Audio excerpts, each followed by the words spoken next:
Welcome to the Nike Hoop Summit in Portland, Oregon at the Rose Garden, home of the Trailblazers. It's the top high school seniors in the United States taking on the top players 19 and under from around the rest of the world.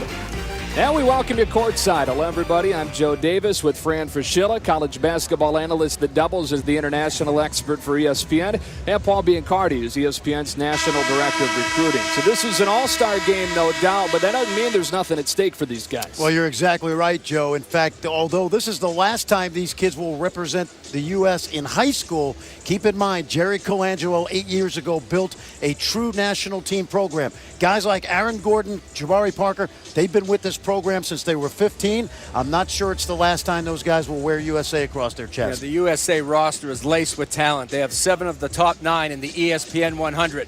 To regain the title, though, they have to play with passion, Fran. They have to feel the pressure to win to come out on top. How about this matchup today? The top 2 recruits in this class going head-to-head as we look at our one-on-one. Well, Andrew Wiggins, the #1 player in ESPN's class of 13. He's got experience here at the Hoop Summit. Last year, he led the world to an 84-75 win with 20 points. Jabari Parker, the nation's #2 player for the USA team. His game is built on versatility and advanced skill. You know, some guys, they play the game. Jabari Parker, he tries to win the game, and that's what makes him special. He's headed to Duke. Now, Parker really shot it well in the scrimmage last night. We look now at our starting lineups. First off with the World Squad, coached by Roy Rana, now in his 3rd season coaching this team. Dennis Schroeder has declared for the NBA draft, so is Sergei Karasev. Schroeder out of Germany, Karasev from Russia, John Charles and Jayate both out of France, rounding out the world starting lineup. And for the United States, coached by Mike Jones, his 1st season coaching this group. Casey Hill headed to Florida next season.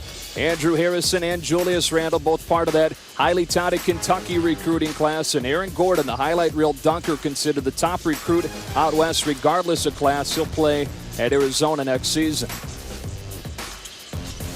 16th all-time matchup between the world and USA at the Nike Hoop Summit. U.S. is 11-4. World with a 9-point lead, or a 9-point win in last season's game. One of just 4 wins all time for the World Squad, and off we go. Keep in mind, last year the world got out to a 10-0 start, and that's not going to happen this year. That's Aaron Gordon headed to Arizona. As nice as that was, the defense is going to set the tone for the USA team. They need to guard, rebound, and run. Here's Andrew Wiggins, #1 recruit in this 2013 class, getting fouled by Andrew Harrison. First of the game. Wiggins, the only guy in the ESPN 100 not declared at this point. Florida State, Kansas, Kentucky, North Carolina, the list. And I think that pressure weighs on his mind. It slowed down his play at times, Fran. I wonder if that's going to affect him tonight, because the questions do not stop. When are you committing and where are you going? Well, he's played well in this game, and I'm sure he's going to be excited about competing against guys he knows well. This guy's first time we've seen him on the continent. Outstanding player out of Russia, Sergei Karasev. He's one of the guys, I got to think, Fran, that has boosted his stock the most this week. Well, he plays, as you see, Roy Rana, the coach at the coach of the Canadian team. Now that he's coaching at Ryerson in Toronto. Karasev is a guy that already plays at a high level in Europe and is already a very productive player. Dennis Schroeder for 3, another guy that's boosted his stock in this week of practice. He's out of Germany. He's a guy that the U.S. is going to have to contend with, Paul, that quickness and length. Some people compare him to Rajon Rondo. Here's Julius Randle, Kentucky commit. His first shot rattles out. Most physically imposing player in this class on the 2nd try gets his first bucket. And Randle, 13 in the blue, headed to Kentucky. He can be relentless on the offensive glass. Let's see if he can do that on the defensive glass, Fran. Livio John Charles flew in and got bumped on the follow attempt. Head coach for the U.S. squad is Mike Jones. He was an assistant last year. He's head coach at DeMatha in D.C. in the Washington Catholic Athletic Conference. Paul, you're quick to say the best conference in all of high school basketball, or one of them? Absolutely one of the best leagues in all of high school basketball. You're talking about Bishop O'Connell, Paul VI. Some great teams. Gonzaga High School, coached by Steve Turner. And this guy produced Victor Oladipo, Jerrion Grant of Notre Dame. Mike Jones has been around a while. James Robinson in Pittsburgh, too. Some great players come out of DeMatha.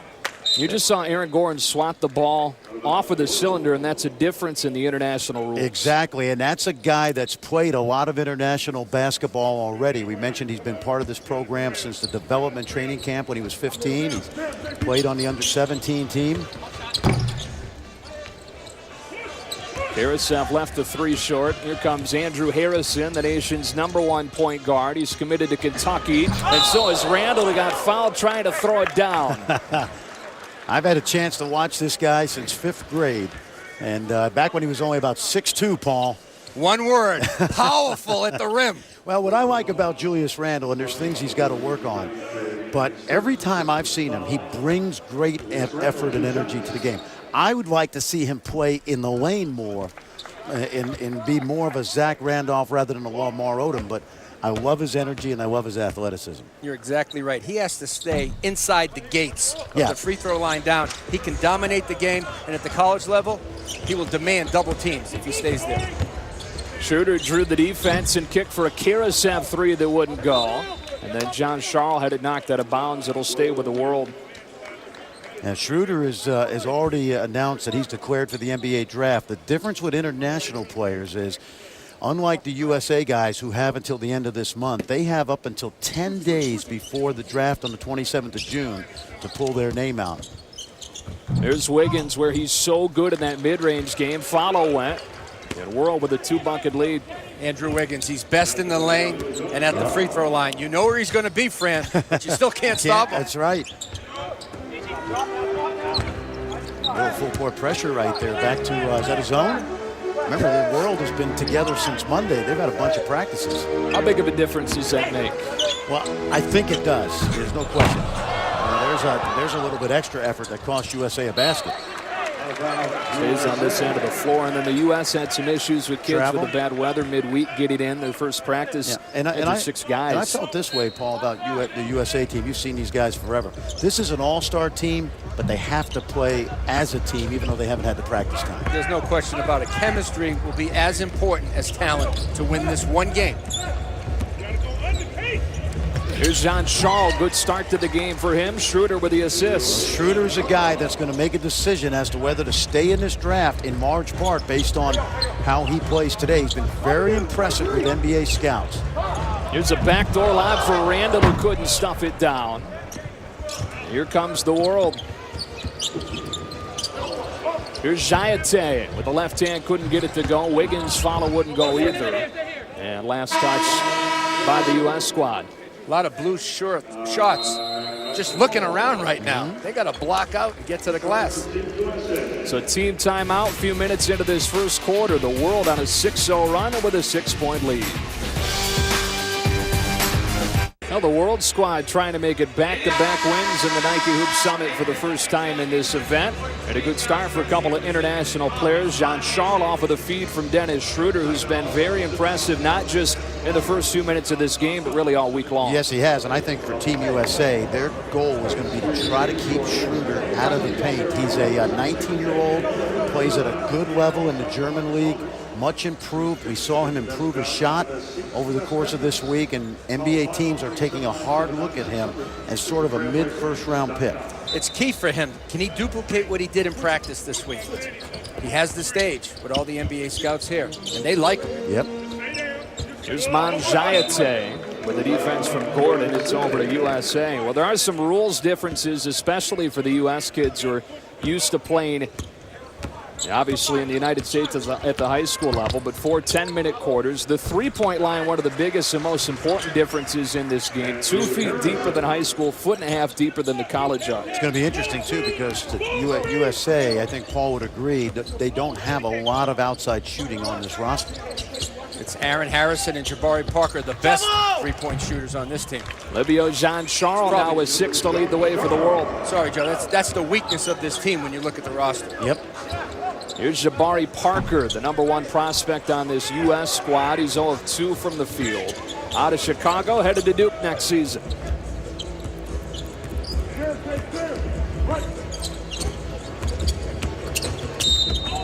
Schroeder got bumped.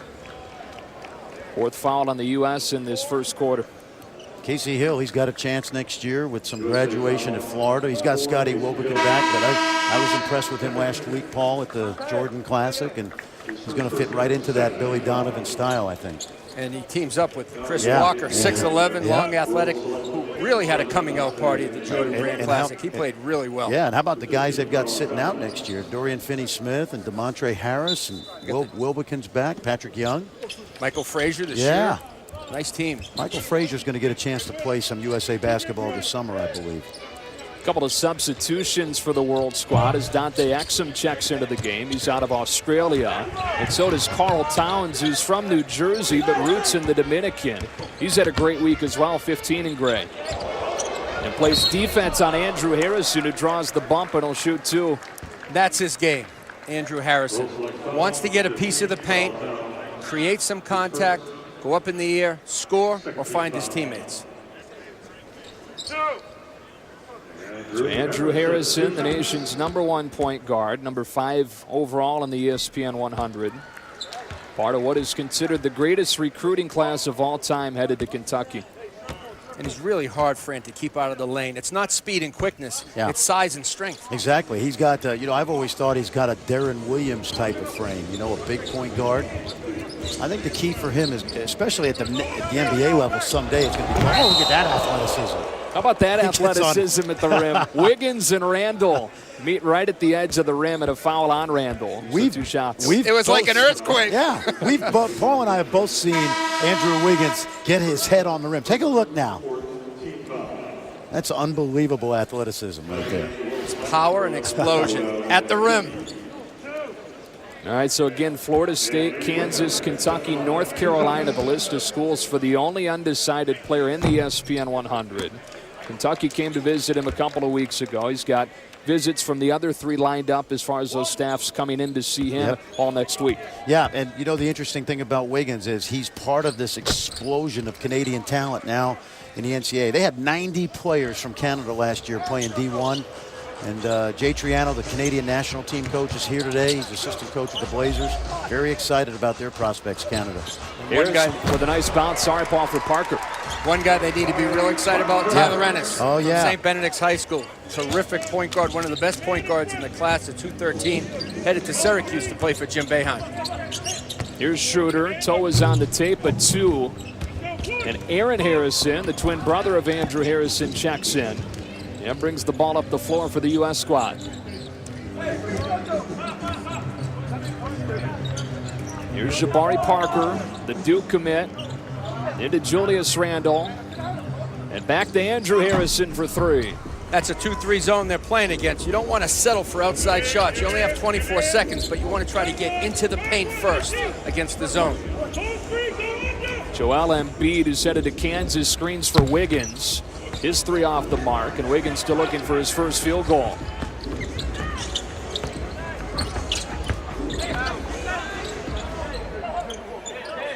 Parker. Again, attack it inside out, move the ball around. The zone can make you sleep on offense. Joel Embiid committed to Kansas. Really interesting story. A guy that has only played organized basketball for about 1.5 years now. He's out of Cameroon. It has wowed the scouts all week long. Here's Aaron Gordon. Randall athletic to get a finger on it. Gets his second bucket. The scouts are drooling over Joel Embiid. They see the potential. 7 feet tall. Can score with either hand inside. Headed to play for Bill Self at Kansas. Setting the high ball screen right now. 11 in gray for the World squad as Schroeder knocks down the mid-range jumper. Dennis Schroeder, just smooth and confident, utilizing ball screens, fast, quick in transition, and he loves to play defense. Number 4 in the gray. The 24-second shot clock winds inside at 10. Andrew Harrison on the drive with the left hand. That's impressive. He's going by an excellent defender in Schroeder.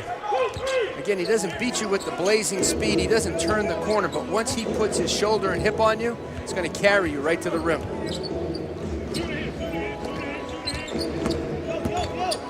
Schroeder kicks, Wiggins a three, and his first field goal of the game puts the world in front by 4.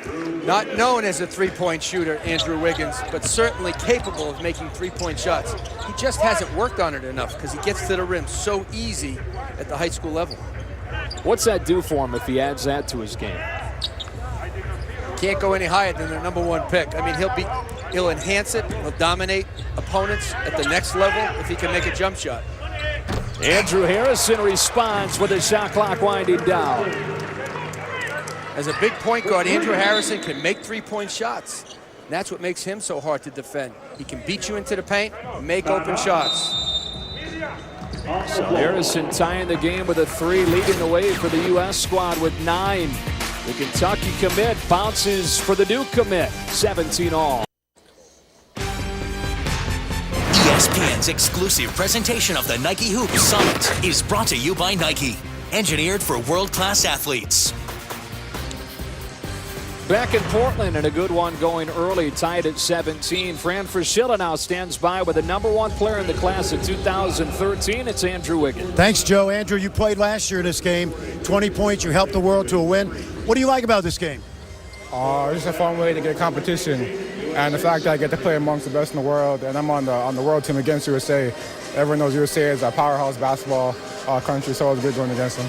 You're part of a Canadian explosion now with all these good young players playing in the NCAA. What's that mean to you to represent your country, and how good can you guys be in the future? It means a lot to me to represent my country because I've always been through, and also just I don't know.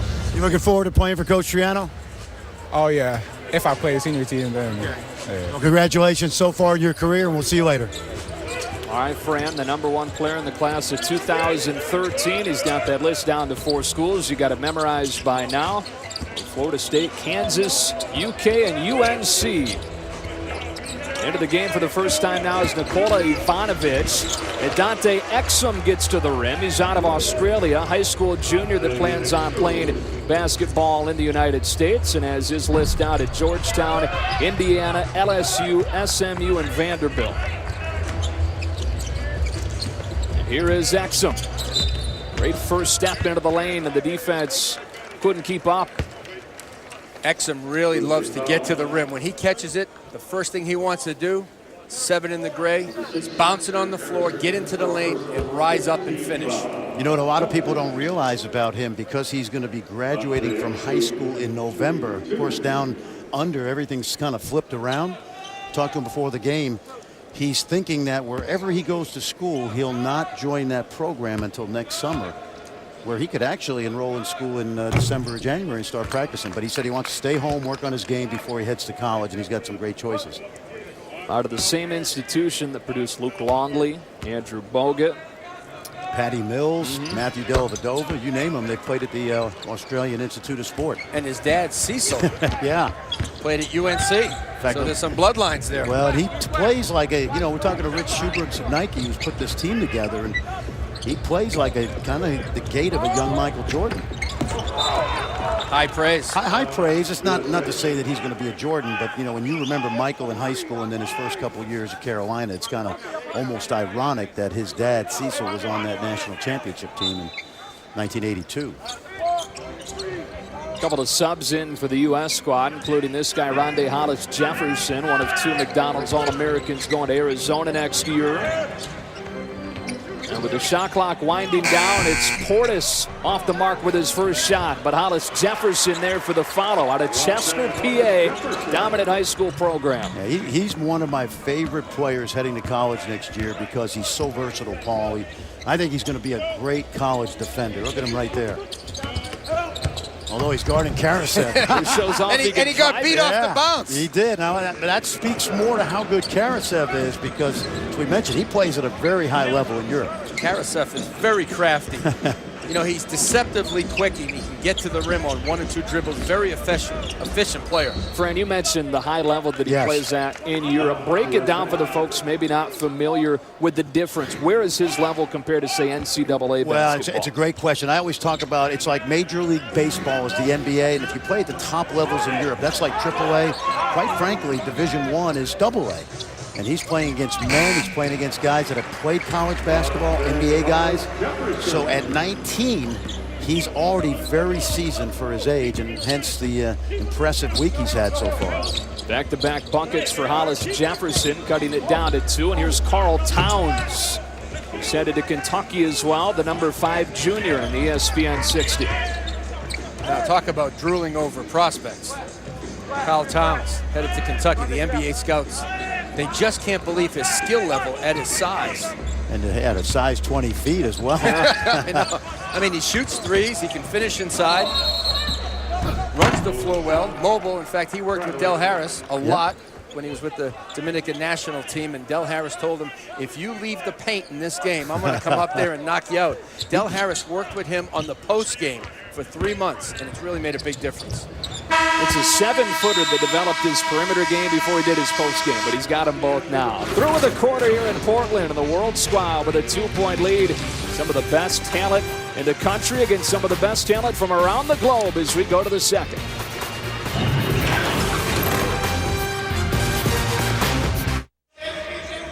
Well, the final day of the X Games starts Sunday morning with medal round coverage. It's the X Games from Brazil. 6 hours of coverage tomorrow starting at 11 a.m. Eastern on ESPN, and also live on Watch ESPN.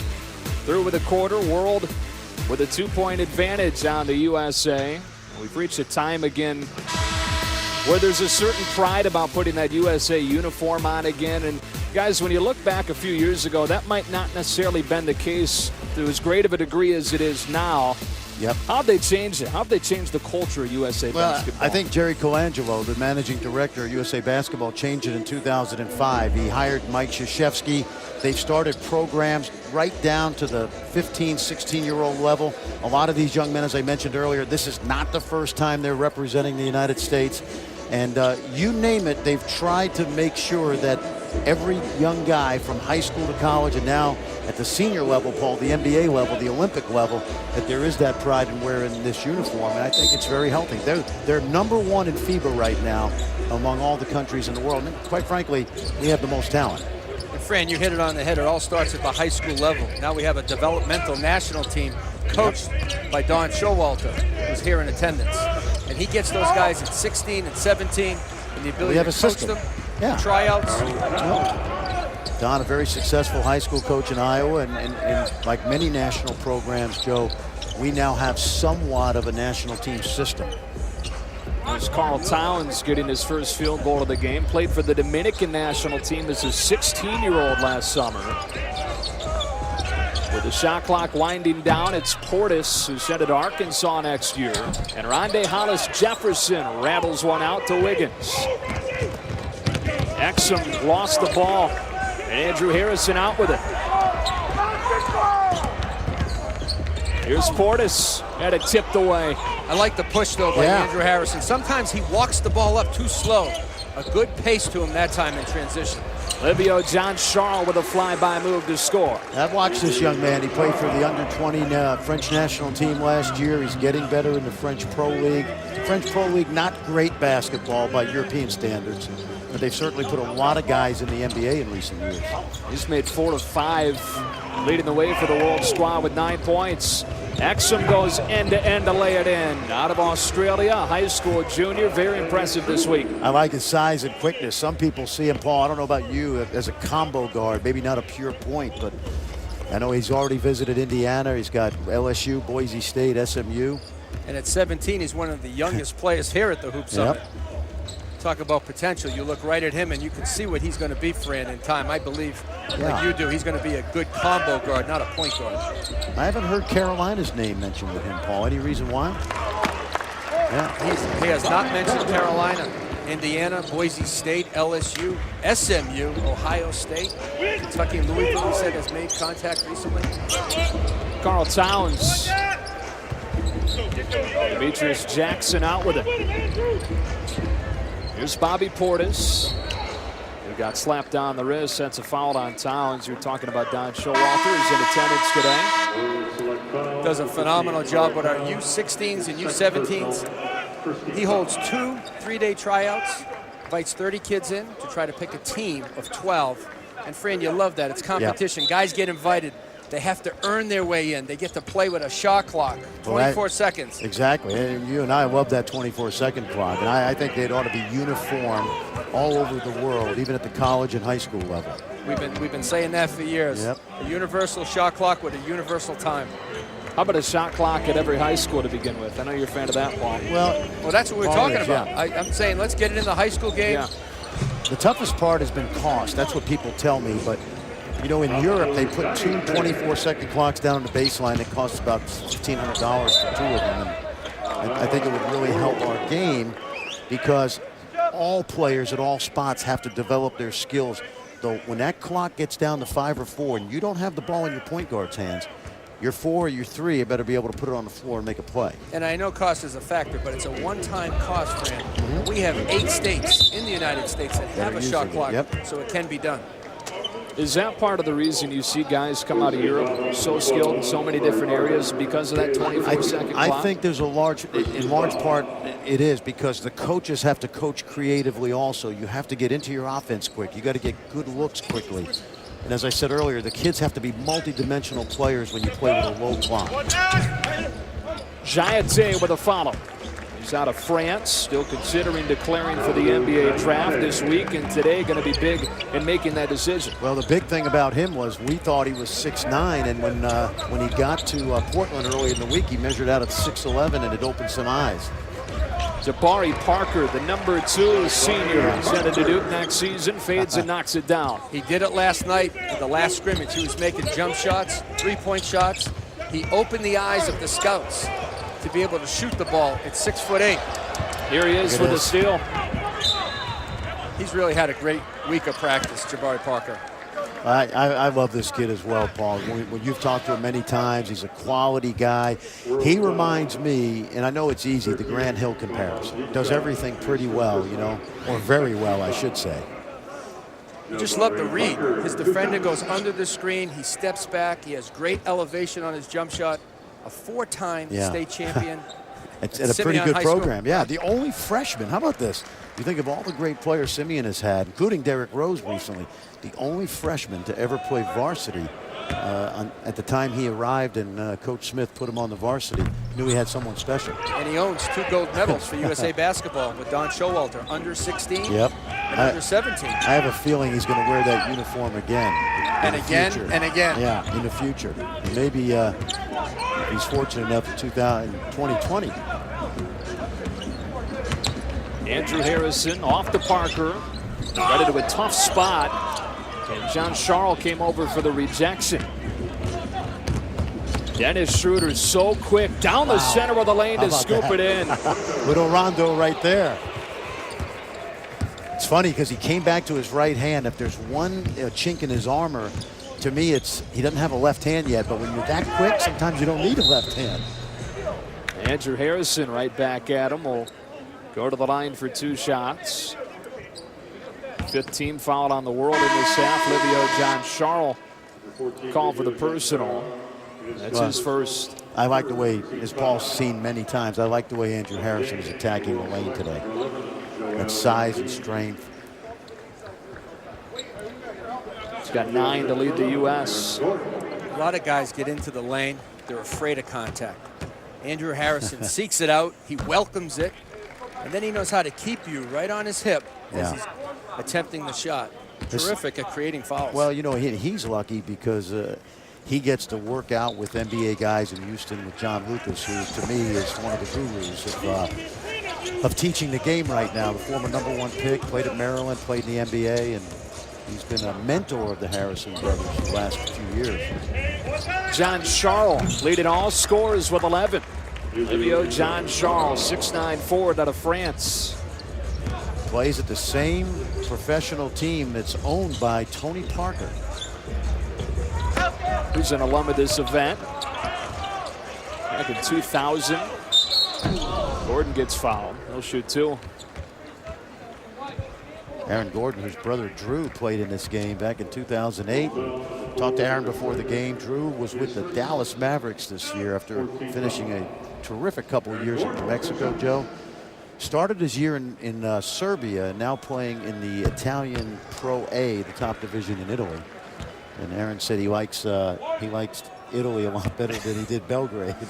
Food's a little better. Yeah. Aaron, the first two-time Mr. Basketball in California since Tyson Chandler won in 2000. And then you go back to Jason Kidd, was a two-time winner in the early 90s. Very good company. Here's Tomas Dimša out of Lithuania with a foul on the floor. Dimša kind of an under-the-radar guy with as many talented players as there are in the world, but draws the contact here. Jabari Parker got blocked by Livio John-Charles. Then Dennis Schroeder down the lane to scoop it in, and the World with a 7-point lead. Well, the World has commanded things here in Portland right now with a 7-point lead. Midway through the second quarter. Well, Major League Baseball coverage continues on ESPN. Sunday at 8 o'clock, Carlos Beltran leads the Cardinals in to face the Phillies. Then at 7 on Monday, it's on to the AL East. Robinson Cano and the Yankees try to solve Matt Moore of the Tampa Bay Rays, who's been so good to begin 3-0 through his first 3 starts. Both those games are also live on Watch ESPN. Back inside the Rose Garden. The World trying to make it back-to-back wins over the U.S. They've never done that. Right now shooting 51% from the field, holding the U.S. to a 1 of 6 from outside. 1 of 6 from 3, which is what we talked about. That longer, almost 2.5 feet longer three-point line than the high school line that these young guys are used to. So they have not adjusted yet, but it's not their strength. Their strength is athleticism, and Mike Jones right there counseling Julius Randle, who I think is going to be an outstanding player for John Calipari. What's his role on that loaded recruiting class and that what's going to be a loaded roster next year? Again, he's versatile, but I think his strength is playing around the basket. And, you know, they're only going to have him for 1 year, and the key is to get him ready to win a lot of games at Kentucky, but he's going to be an NBA power forward. He is a very strong and athletic player with I like he plays with intensity. Oh, nice clear out. Ooh, Exum tried to stump it down. It rattled out, but Exum showing great speed in the first quarter and a half of this game. Here is the aforementioned Julius Randle working inside against Embiid, who's headed to Kansas next year. Got his hand on the shot. Now Wiggins with that patented spin move. He tipped his own miss to score. Terrific. Strong going to the rim, and you see how quick, the quick second jump. He's got as quick a second jump as you'll see. Maybe the best since Dominique Wilkins. I know our friend Paul likes to say so. Yeah, he likes to say that, you know. I remember with David Thompson, who had that 48-inch vertical leap, and I'm not sure Wiggins has got 48, but he's certainly over 40. Look at that quickness by Schroeder. Easily works by one of the best on-ball defenders in the U.S. Great point, because you got Rondé Jefferson guarding Schroeder by design. 3 seconds left on the shot clock, and Dimša knocks down a 3. They could all shoot it in Lithuania, Paul. Tomas! Lithuania is a country with 3 million people. Size of New Jersey, basically. In terms of geographically.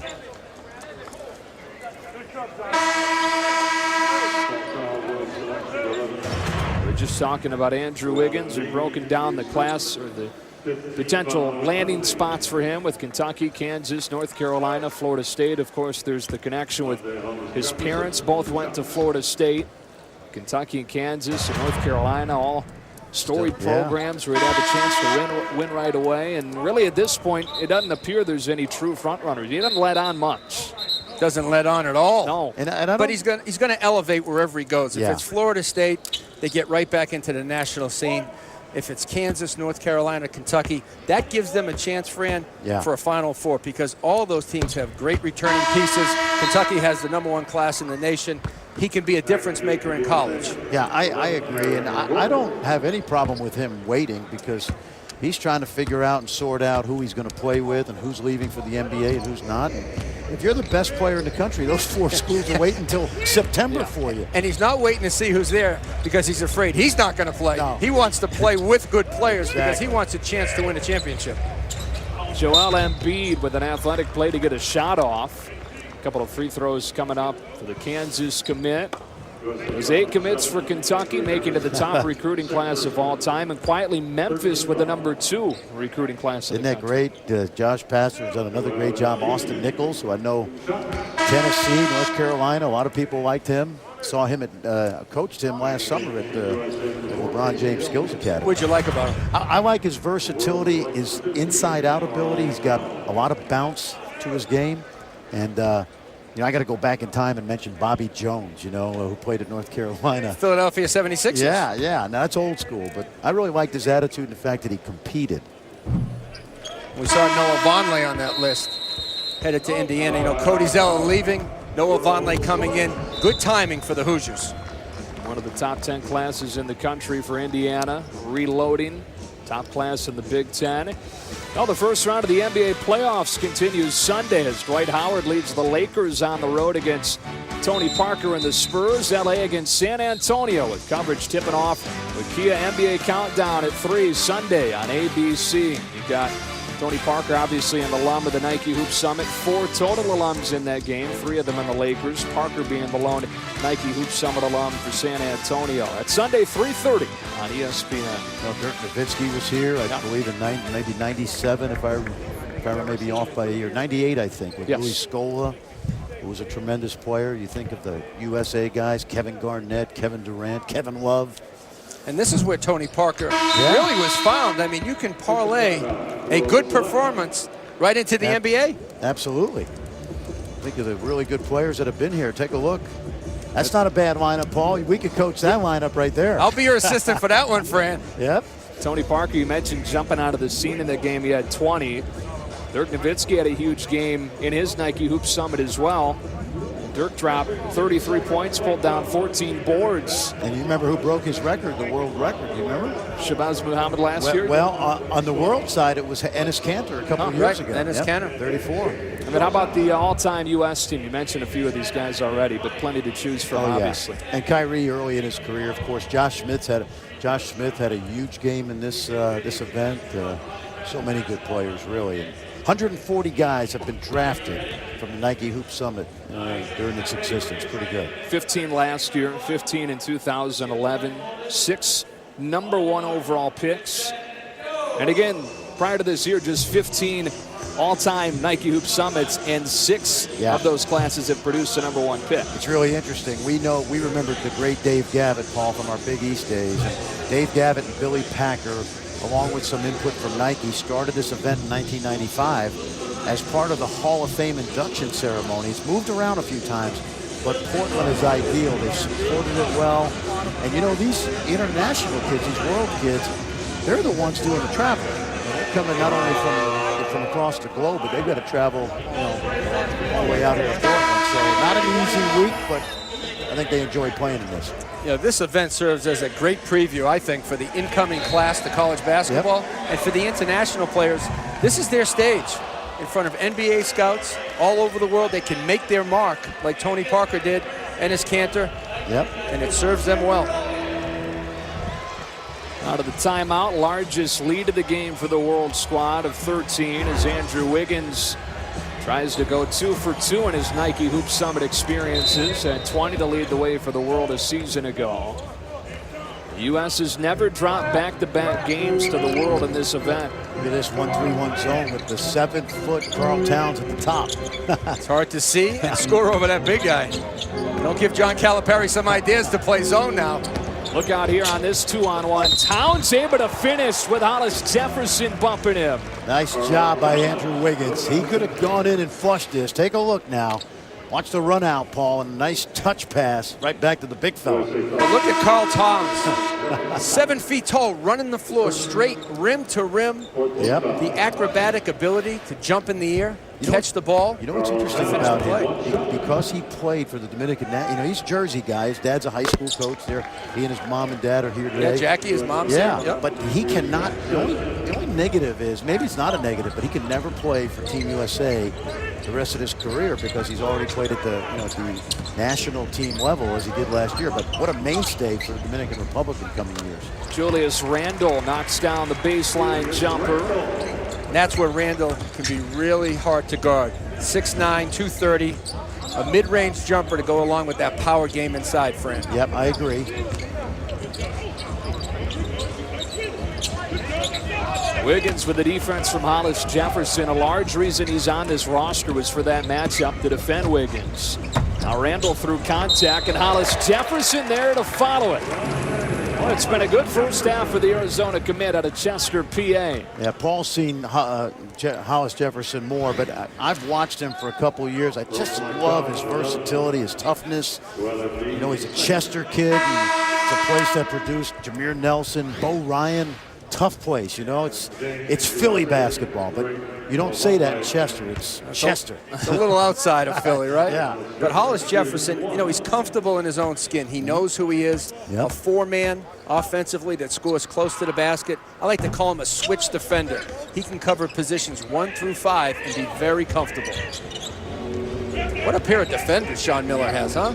Hollis Jefferson, Aaron Gordon, go along with Brandon Ashley next year. And how about Nick Johnson, the way he played? Big man Caleb Tarczewski. Yeah. Hey, and you know what? They've got a point guard sitting now, T.J. McConnell. Transfer from Duquesne. Who's an awful lot like Sean Miller used to play. First time Arizona's ever had back-to-back years with 2 McDonald's All-Americans in the class. Nick Batum, Blazers. The World Squad trying to make it back-to-back wins over the USA in the Nike Hoop Summit. They've commanded much of this game. Of course, Team USA, obviously, anytime you play with the USA on front of your jersey, it's a great honor, especially right now with the stage that this USA basketball program is at. What are we looking at right here? Well, this is a travel tag that they use for their equipment bags, and every player has his number. And on the back of this is Jabari Parker's. Every guy that's represented Team USA in the past. You see the number 12, Chris Bosh, Eric Gordon, Ray Allen, all the way back to the great Wayman Tisdale. And so what they've tried to do here in recent years is develop that pride in representing the country. And as we talked about, Paul, the USA is dominating at the youth level, 16, 17, 18, gold medal last couple of times through, world championships in 210. So there is that pride that's come back, but they have to work at it. You have to teach these guys what it means to be part of a national team. This game is so special. You know, you think about the McDonald's All-American game, 25 players. Okay, the Jordan Brand Classic, 22. For this one, it's 10, and you have to make your mark on this team. Everything is important that you do when you play for USA Basketball. Sergei Karasev off of the inbounds play. It was contested by Casey Hill, who's one of the fastest players in the country with the ball in his hands. And he feeds Gordon, who scoops it in. That's what USA needs, is some easy baskets. He's the best. Yeah, that's a great point. On this team, in terms of pushing the ball with speed, he's a creator, Casey Hill. Pretty good finisher, too, in Aaron Gordon, right? Got the creator to the finisher. Dennis Schroeder with a mismatch, took advantage but couldn't finish, and then somehow is punched up and in.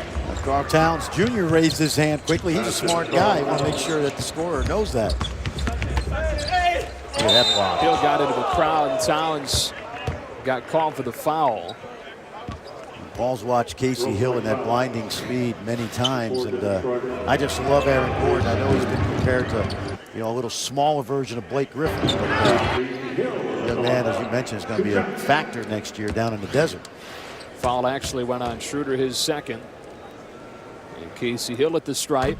Florida commit. Number 9 overall player in the country is a number 2 point guard. And 3 of the top 4 point guards are on this U.S. roster. When you're talking about straight line, end-to-end speed, Casey Hill has it. The ability to draw 2 defenders, find the open man. Fran, it's priceless as a head coach, because you can teach guys how to pass, but you can't teach guys how to make a pass. Oh, I agree. I'll tell you the guy I love on that list is Nigel Williams-Goss.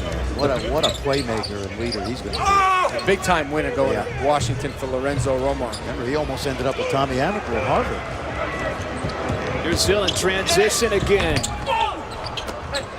And Hill has added that to his game, that floater. He just didn't make it, but he's been making it all week in practice. Towns just threw a bullet into the first That was row. a fastball, folks. That's 7 feet tall. Young man who had a terrific season as a, what is he, a sophomore going to be a junior? Or was he going to get reclassified? No, he's in the junior class He's right going to now. get reclassified. As a freshman, Fran, 68 threes he made in high school. This guy can shoot it. He's an outside first, inside second. 7-footer. I don't know if he's the best shooter ever come out of St. Joe's in the touch-in, because Jay Williams was pretty good, but that's not bad for 7 feet.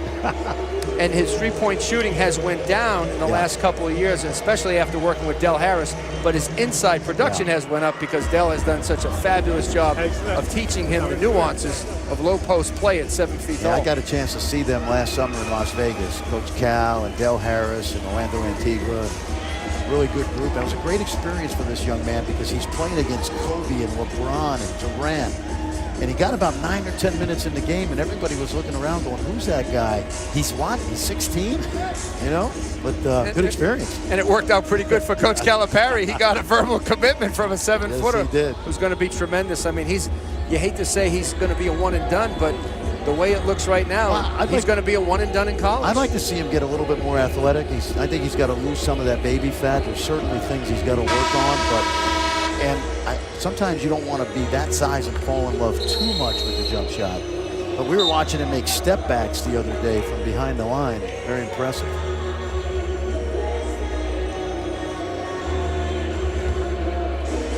You know, it's interesting. These guys are all terrific in their age group.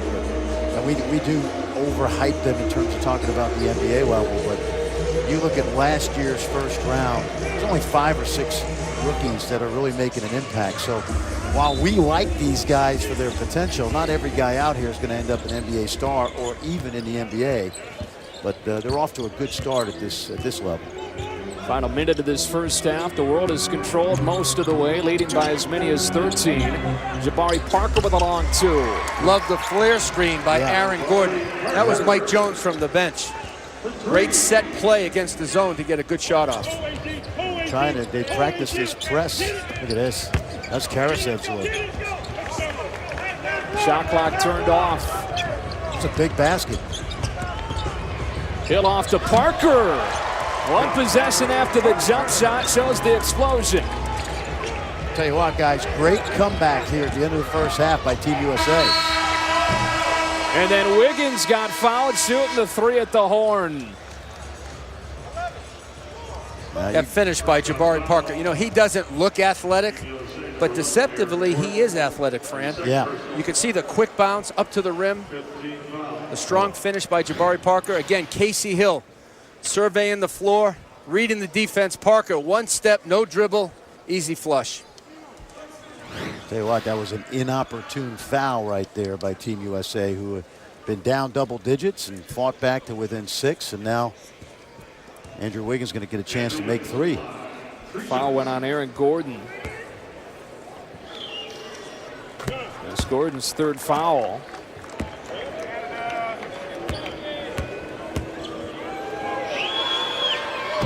Wiggins now with 9.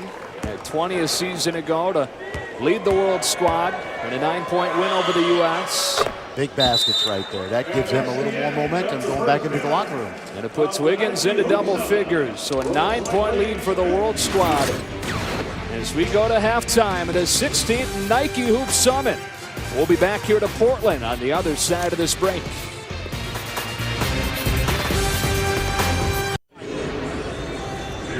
Back in Portland at halftime, where the world squad's got a 9-point lead on USA, trying to make it back-to-back wins for the first time in the 16-year history of this event. We welcome you now back inside the Rose Garden. Joe Davis with Fran Fraschilla, Paul Biancardi. Guys, we've talked plenty about this Kentucky recruiting class, which is hands down the greatest in the history of college basketball. You really can't argue it. I don't know. I mean, I guess by rankings, but you know, Michigan '91 was pretty good with Jalen Rose and Chris Webber. But I think on paper and depth ball, you got to say that right now Kentucky coming in is a great class. There's no question. They have the most talent, and the quality and quantity is there. Now, you talk about who's going to start for Kentucky. I think it's going to be the Harrisons, and then Alex Poitras, who has some experience, already playing for Calipari, Julius Randle at the power forward, and I like Willie Cauley-Stein. That's a heck of a starting 5. It's a great group. I think Coach Cal's done a great job of being able to manage talent in the past. This year they didn't have enough depth. But you look at Kyle Wiltshire coming back next year, Poitras, Willie Cauley-Stein to go with these guys. certainly puts him in a great spot. Yeah, last year he had to coach passion and heart. Next year he has to coach teamwork and chemistry because he's going to have a lot of egos, a lot of talent, but a lot of good problems. Now, you hit on the starting lineup for a moment there. You mean to tell me that Dakari Johnson, the nation's #1 center, is going to be coming off of the bench next year for Coach Cal? I really believe so because Willie Cauley-Stein has proven already in John Calipari's system. He has 1 year under his belt. Dakari Johnson, he's tremendous, but you bring him off the bench if you're John Calipari, you got great size, and you also have Marcus Lee, the shot blocker. I like Poitras at the 3 spot with Randall at the 4, Cauley-Stein at the 5. You have to play the Harrisons. You have nobody else that can play a point guard or a shooting guard. Well, you know, it's funny. I've talked to NBA scouts this week. They've told me there's 1 or 2 guys on that Kentucky roster who may not start and still get drafted in the first round. So with the fact that they have so much talent, you mentioned this week, Paul, Aaron Harrison is going to have, Andrew Harrison is going to have a lot of pressure on him to be the kind of point guard that John Calipari's had at Memphis and Kentucky. When you think of the Derrick Roses, guys like that, a lot of pressure on him. He's got to work through some body language issues too. Sometimes he gets down on himself. But what I love about this class more than anything, the ability to shoot the basketball. Both Harrisons can make threes, and James Young can stroke it from the outside. Best group of shooters for John Calipari. James Young, we just mentioned him. In a long time. He's coming off the bench, so too much talent in Kentucky next year. All right, guys, we're going to take a break. We'll come back. We'll revisit this renaissance of sorts with USA basketball. Right now, they trail the World Squad at halftime. Back to Portland after this.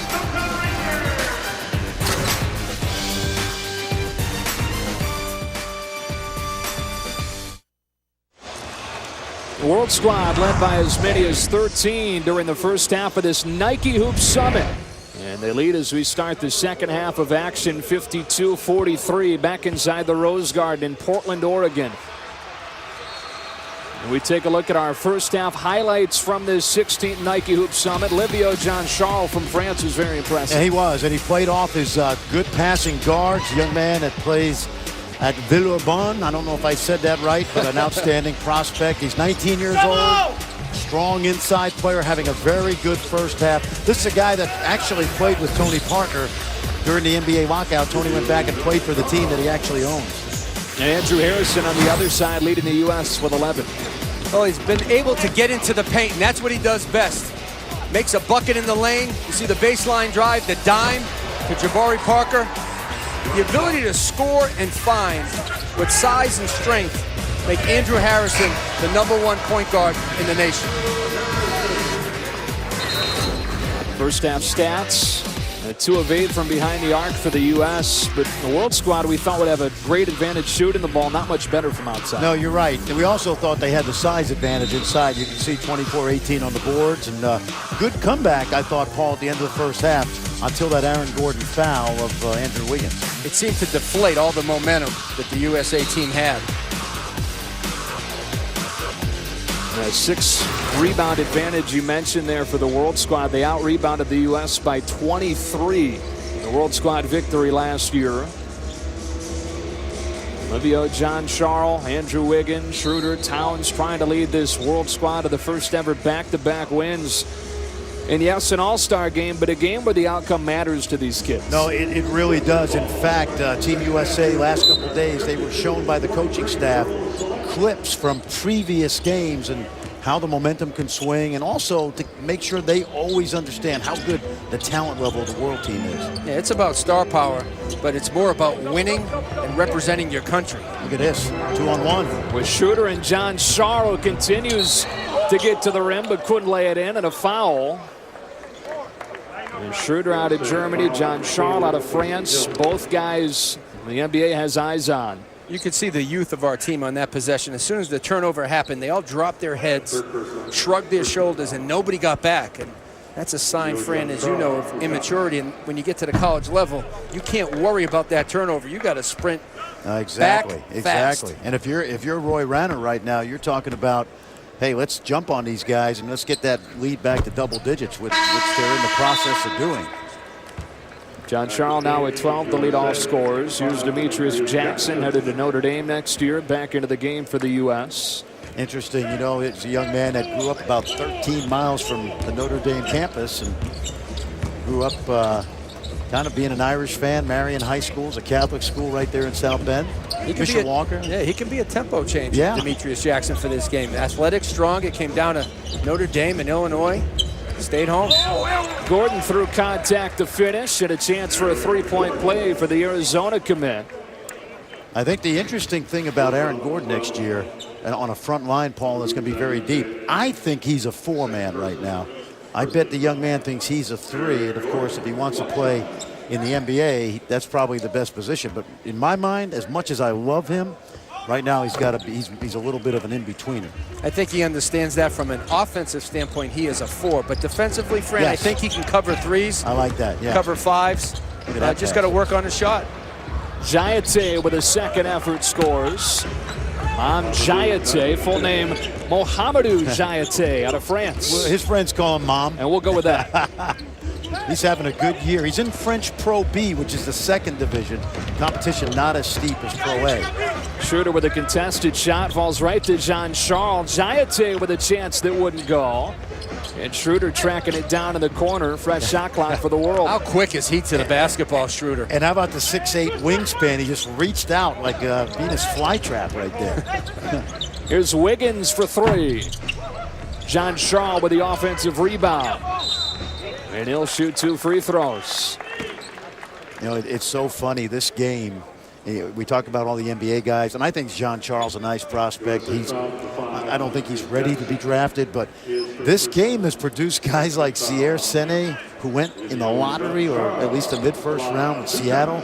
Bismack Biyombo. These are guys I watched overseas that I thought were, you know, to be honest, a little bit overrated. But when you play well against our best high school guys in front of NBA guys, you know, it's like beauty's in the eyes of the beholder.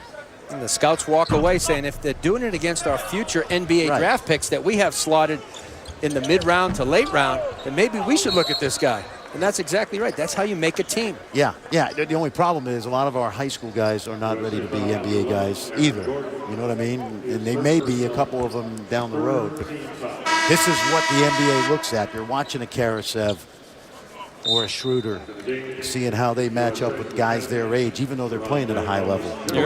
When you talk to Chad Ford today, he said there's about 6, 7, 8 or 9, he said. 8 Was or it 9 8 or 9? Yeah, lottery picks in 2014 Yeah. on this floor. Yep. Gordon just picked up his 3rd guy, so he goes out. Rondae Hollis-Jefferson back in. I'm going to go pick and roll right here. Let's see what Schroeder does. They switch it. Yep. And with a mismatch against Randall, turned it over. That's typically one of the issues for Schroeder. First time we've seen that rear its head today. No! Oh, nice block.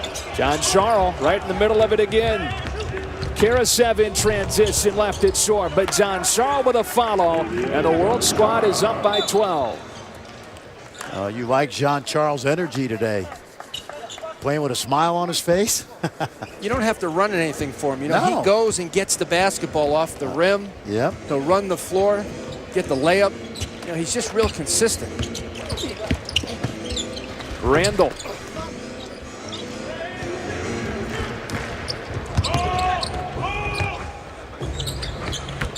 Jean-Charles working against Hollis-Jefferson. And now Sergei Karasev. Oh, Bounced nice. through his legs. Some fancy passing, and then 3 seconds is called. And the first practice for this World squad earlier this week, Roy Rana ran a drill where they weren't allowed to dribble. And it was all passes up and down the floor. You see the ball movement right here. Unfortunately, the 3 other teammates thought the shot was going to go up, so it's an easy 3-second call. It was give, go, and give and go. Nobody went. Andrew Harrison led the U.S. squad with 11 during that first half. It's first side offense, France. You come down the floor, you jack it up early in the shot clock. That's not how you get back into a game. Now the final day of the X Games starts Sunday morning with medal round coverage of women's skateboard street, the Ford Rallycross, men's skateboard park, and the Moto X Freestyle.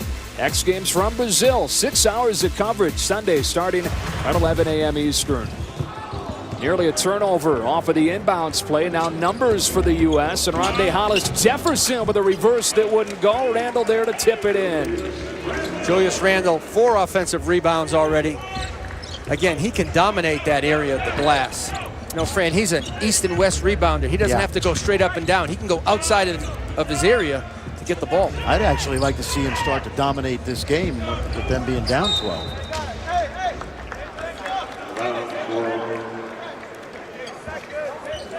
"58 points in the first 2.5 quarters, a lot of points for the world, so USA's got to tighten it up a little bit. It's like we said earlier, Paul, they haven't had enough practice time really to be cohesive, but they've all played with and against each other, I would think, so much that it's just like going into the Y with a few guys that know how to play. You know, you gotta play together, and especially on the defensive end when you haven't had a lot of practice time.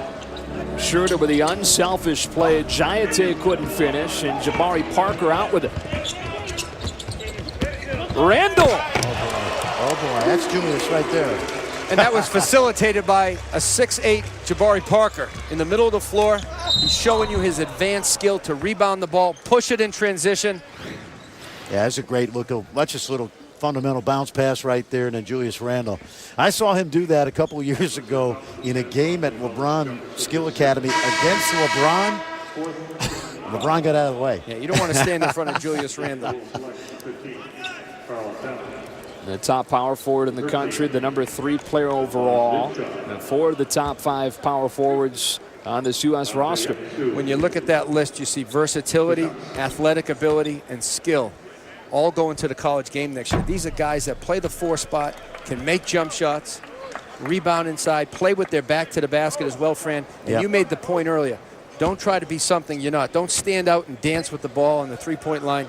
Do your damage in the paint. Yeah, play to your strengths. That's what your college coaches are going to want to see.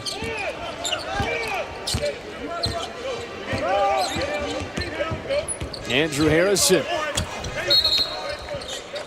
That's another late whistle that Harrison is the beneficiary of, but he does get himself deep in the paint.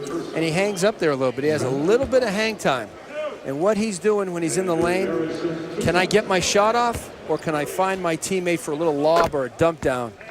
How will he be when his brother's not on the floor? Of course, we haven't seen him on the floor, I think, tonight. And Corey Alexander, the assistant coach of Team USA, the former Virginia Cavaliers star, told us they were going to split him up. But how effective will he be at Kentucky, Paul, getting his teammates involved, besides his brother? Well, that's going to be the question that John Calipari has to work with right away to make sure that he just doesn't play with Aaron, and when Aaron's not in the game, to involve his teammates and still be aggressive, Fran, trying to get to the basket. I think when you get to the college level, you know, those things get coached out of you. Yeah. And Schroeder got about 7 steps, but no travel, and then a foul. Now they switched off, and Jefferson again tried to stay in front of him. Jackson got called for his second. And Schroeder heads to the line.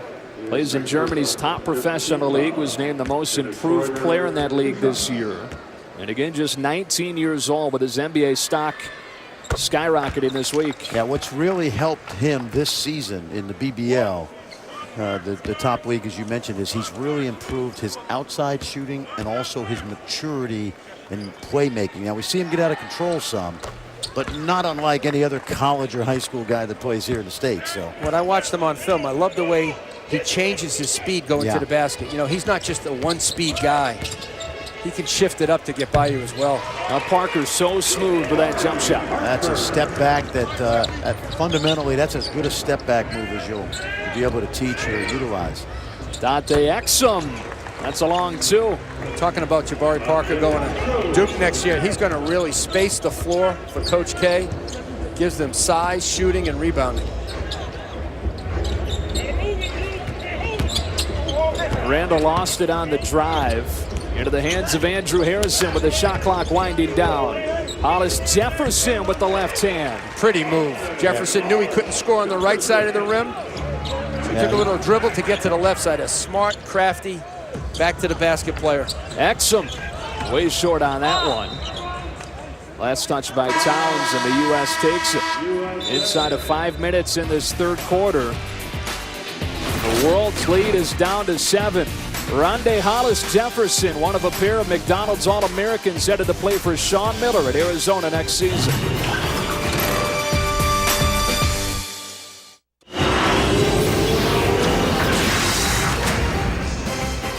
Back on the Nike Hoops Summit here in Portland, Oregon. The U.S. has cut the world's lead down to 7 midway through this third quarter. And our Fran Fraschilla now stands by with Aaron Gordon.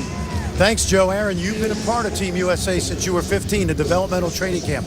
Why has it been so important to you to represent that USA on the jersey? Well, it goes both ways. USA helps my basketball game out a lot, and I know I look good for the program. It's one of the programs that I can kind of just completely forget about statistics and just look forward to helping my team win.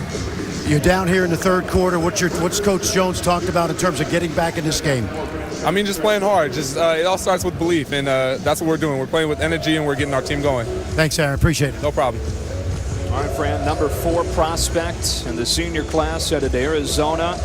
And with the front court at Arizona with Ferrum, Hill, Lyons all leaving, Gordon going to find himself in an important role right away. In the front court, yes, absolutely. Be able to rebound. You know, Aaron Gordon mentioned the word energy. You know, he brings energy, he gives energy to his team, and his teammates feed off that energy all game long. And it's not just a game, Joe. He does it in practice. He does it in workouts. He gets to the gym early, stays late. There's a reason why he's so good. He invests a lot of time into his game. Julius Randle with a reverse. That's explosion and power. He has that quick spin move to the baseline. Now Demetrius Jackson out of the crowd with it. Jackson for Hollis Jefferson, who's into double figures. And USA's within 3. Because they're pushing the pace, but first they're playing defense. Any turnovers, they're pushing it to points. Randle, an exceptional finisher. His best game is all in the paint. I love the way they've utilized that full court pressure as well and trying to speed this game up a little bit. And Mike Bray told me that this guy, Demetrius Jackson, one of the more athletic guys he's ever recruited to Notre Dame. You think of Jerry and Grant next year, Eric Atkins, a senior. Yeah, he's got to compete for playing time with Eric Atkins. No That's a solid backcourt, yeah. 5th McDonald's All-American for Mike Bray. First one since Luke Zeller, 2005. Older brother, of course, of Cody Zeller. Wiggins, a 3, was left alone and then left it short. Embiid with a battle for the rebound and a foul. We haven't talked much about this young man, Joel Embiid, but he is going to be an outstanding player in time. But take a look at this, Paul. You and I have been watching this a long time. Sizes up the defense. Nobody home on the baseline for the world team, and it's one dribble, one quick step, explodes right to the rim. We had a play last year, Joe, at the Nike Skills Academy, the LeBron Skills Academy in Vegas. It was the final game of the week, and it was Julius Randle's last game. He chased down a ball 94 feet, an inbounds pass, and he didn't have to play that hard, but he chased it down, saved it to a teammate. They wound up scoring. And I've watched him for so long, Paul. The thing I like about him is he's got a high motor.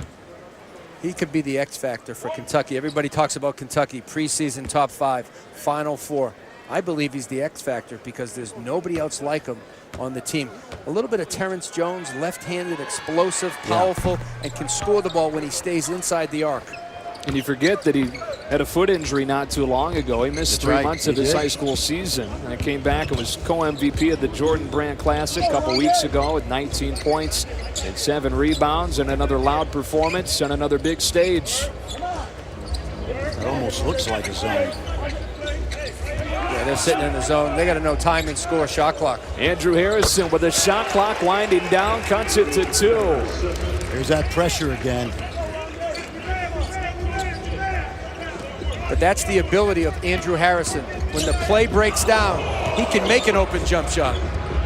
Dimshaw got fouled shooting the 3. Harrison came back in a bad foul. Second time the U.S. has done that today. Fran, you love the closeout, but here's the shot clock winding down. Andrew Harrison, his defender, backs up. So what does he do? He pulls up. And he can do that from 3-point range. On the defensive end, you love the hustle, the closeout. His momentum carried him right into the shooter. Yeah, and they've got to take advantage of the fact that Schroeder's not in the game right now. So they're really pressuring Ivanovic, Dimshaw a little bit, Exum. Good strategy by Mike Jones.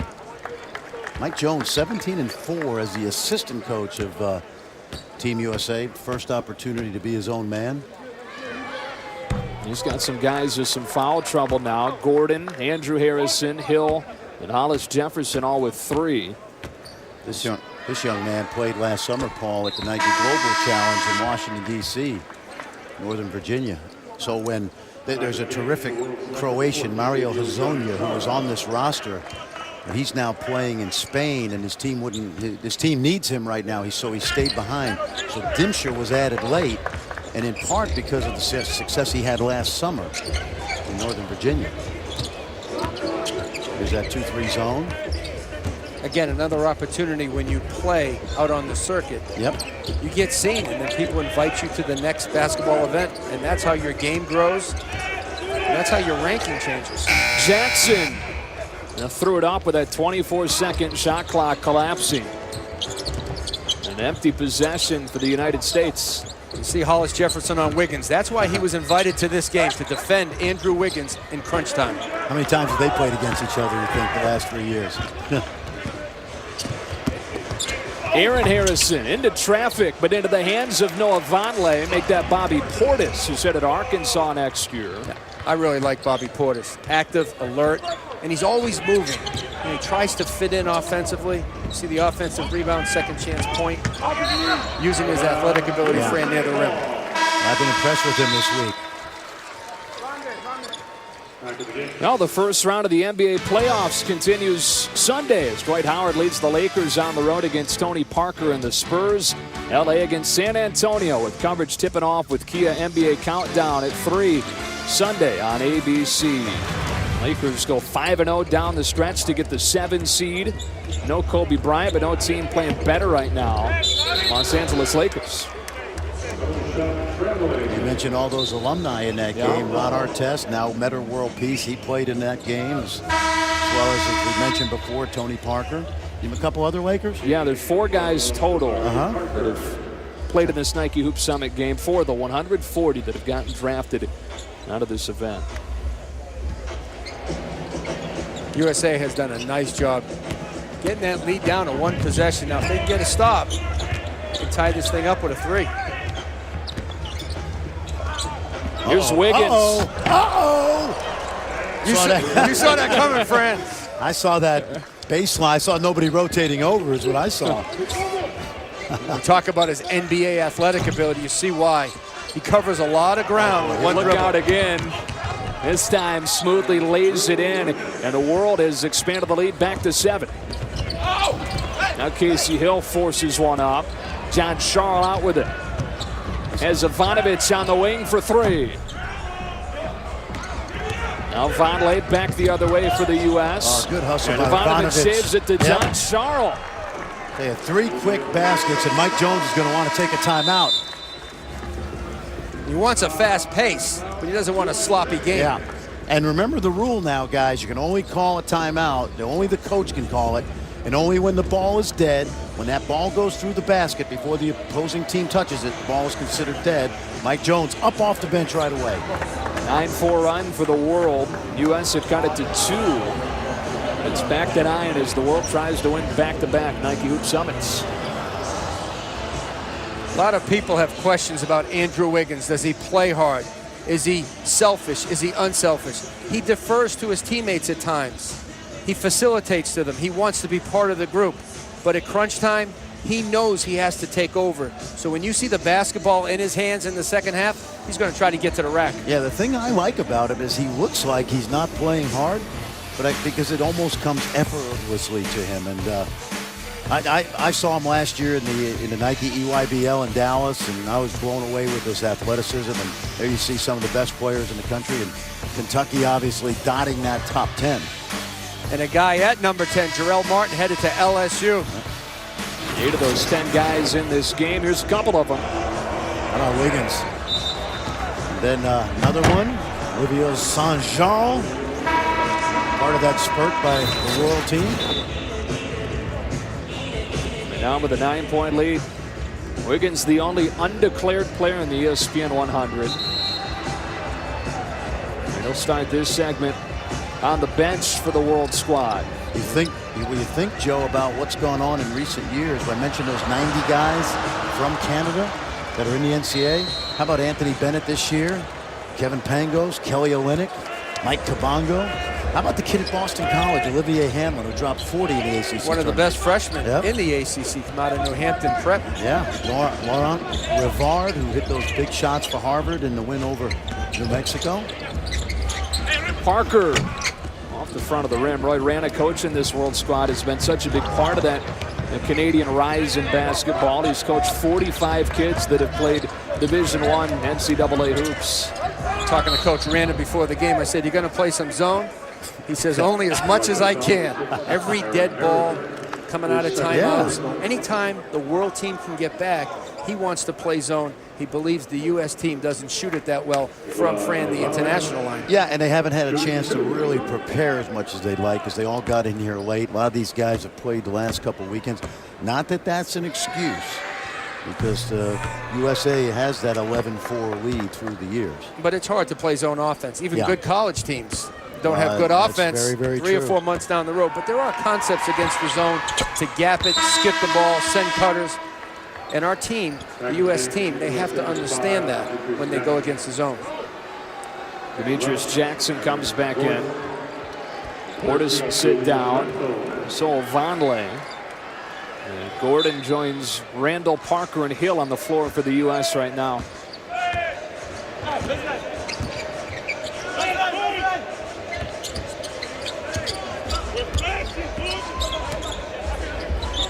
Here's Randall. They just load to the ball, Fran. Yeah, they did. Randall gets it. Everybody's gone that side of the floor. They don't want him getting rim. I don't think Julius Randle knew they were in his zone, but it really didn't matter. Shot clock turned off. The U.S. has battled back into this one. The world led by as many as 13. Dante Exum out of Australia. Using an look at that Embiid move. screen to the baseline. He made a similar move yesterday in this scrimmage. Went right to the rim. I love his first quick explosiveness. He's going to get a lot stronger, too. Recognize the clock here. 3.2 seconds. Yeah, see, to go they for the have- quarter. Well, they had a play they ran, and this is right now. Just get it to Sanchal. He's been their best player in this game, but unable to score. And this third quarter comes to a close with the world in front by 8. The USA with a comeback, with a series of dunks. First, it's Julius Randle on the baseline. Then you see Wiggins in transition.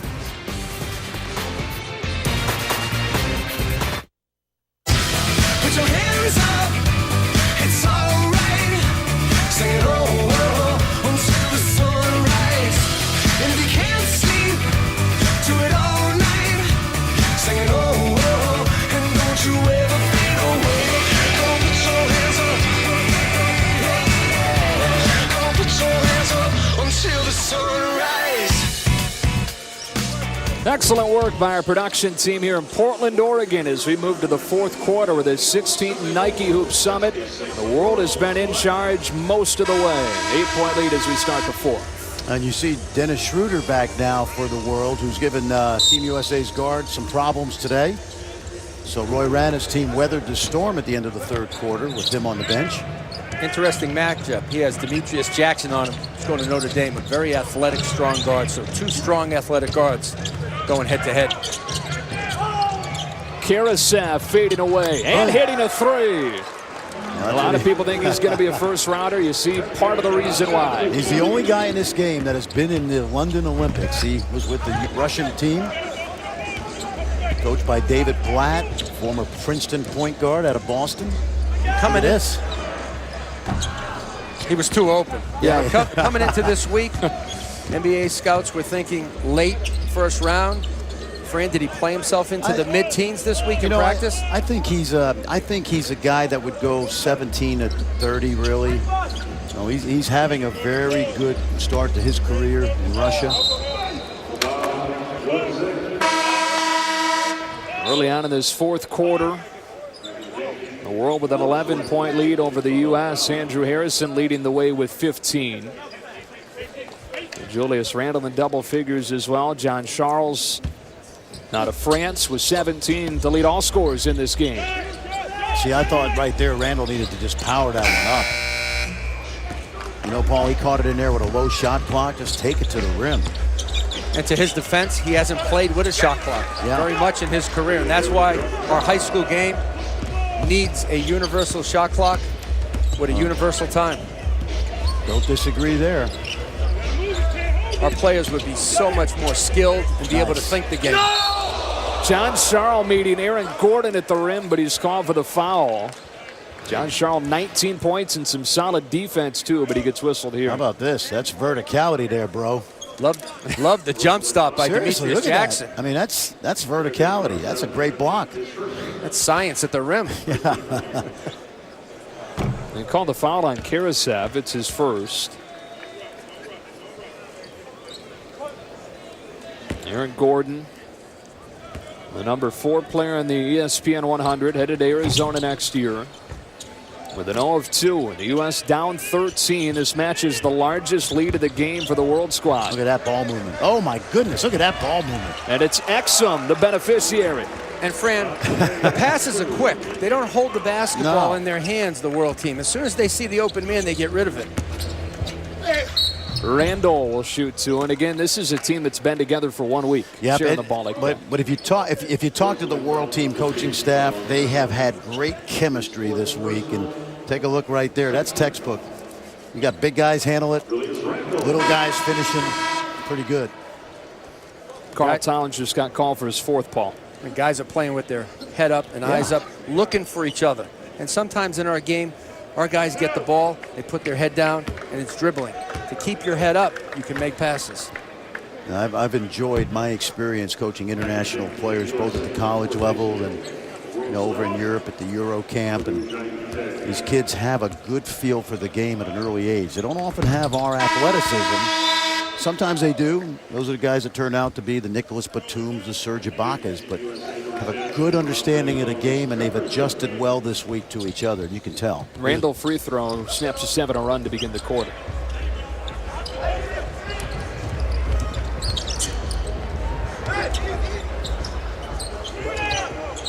Another good pass. John Charles leading all scores with 21. Good touch pass by Karasev. His dad was a terrific point guard for the Russian national team. Now is his coach. And, triumph. Demetrius Jackson got the defender off his feet and will shoot 2 free throws. Notre Dame commit, number 21 player in the ESPN 100. He's in a good spot next year because he'll get minutes, as you mentioned, but he's also going to get to learn from Eric Atkins, and Jerry Grant is a guy I love. I think he's really coming into his own. So he'll get playing time, but he'll also get a chance to watch how it's done with some of those veteran guards they have. I really like Pat Connaughton, Yeah, young man from tough, Massachusetts, Good 6'5". fastball. Good fastball, Yeah, too. he can play baseball too, but he's got a 3-point shot. He spaces the floor. And Mike Bray had a senior team this year. Yeah. Next year, it's a little bit of a rebuilding process. They also have a young man by the name of V.J. Beecham coming in out of Indiana, a 6'6" athlete. Will help this Notre Dame team next year. John Charles with numbers for the world, and how about a number of 23 points for the France big man? You know, he's not a great athlete. You know, in my rankings, I don't have him in the first round this year, but he's been a good garbage man today, good finisher. He knows his role. You know Julius is going to go right and spin back to the left.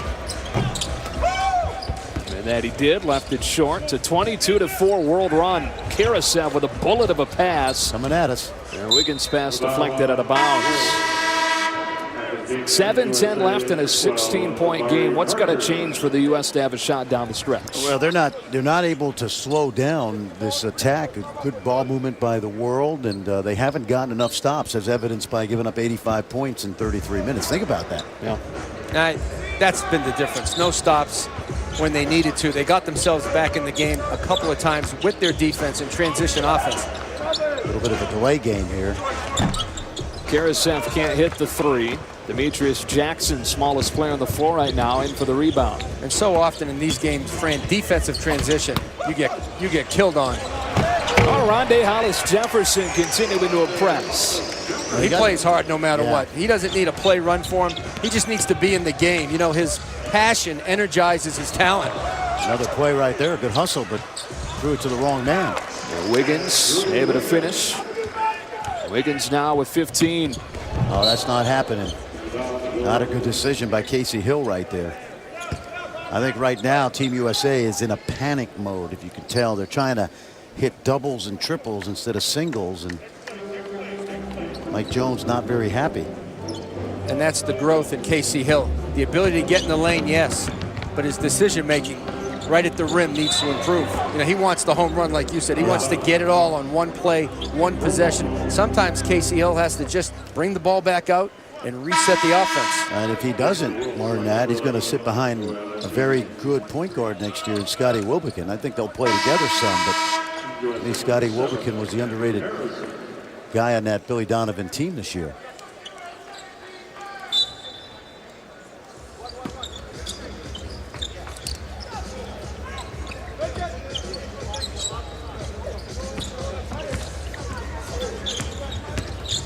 Oh, Jefferson's been a nuisance to Wiggins a little bit. Joel Embiid with a spin move against Gordon. How about that move from a kid that's played a little more than a year of organized basketball? And when I saw him last year, he only played a little bit from Mount Vert. Then he transferred to the school called The Rock in Florida. Led them to an independent state championship. Same school as the aforementioned Scotty Wilbekin played at. High off the glass from Parker. Embiid grew up in Cameroon playing soccer and volleyball. Played basketball for the first time when he was 16. Did you see that pass he just threw? Nobody has improved more in the class of 213 than Joel Embiid. Look at that effort. Then he was fouled by Hill. He's going to be so good in that Bill Self high-low offense. You know, I give him till about mid-January to really have a good effect on that young KU team next year with that really solid recruiting class. But if he's around for his sophomore year, and he should be, he will be a very, very good player at Kansas. I think he's going to make a splash as a freshman. Yeah. Could he get drafted? Well, Everybody can who's 7 feet tall with some skill, and he's improving. Yeah. But I think if he stays that second year, he can dominate at Kansas and then lock himself into a top 5 draft. He's pick. got a chance to be really, really good. One of the first guys that recognized his talent was fellow Cameroonian Luc Mbah a Moute, now with the Bucks. And it's a good time to drop in basketball without borders, too. Yeah. The NBA has done a great job overseas. Casey Hill for 3. You know, he's really improved his jump shot. He went 2 for 3 from the three-point line at the Jordan Brand Classic. Not known as a shooter. You know, his jump shot is like the morning sun. Sometimes you see it, sometimes you don't. Wiggins couldn't squeeze it, then had it tipped away, and here comes Jabari Parker. But I think he's really worked on it, Casey Hill, and it shows. Harrison will shoot 2. As the U.S. tries to claw back. Trailed by 18 just a moment ago before that 3. The largest lead for the world in this game as we work inside of 5 minutes. Yeah, I like this guy, Jabari Parker. We've been watching him for 4 years. Simple game, gets it done, fundamentally sound.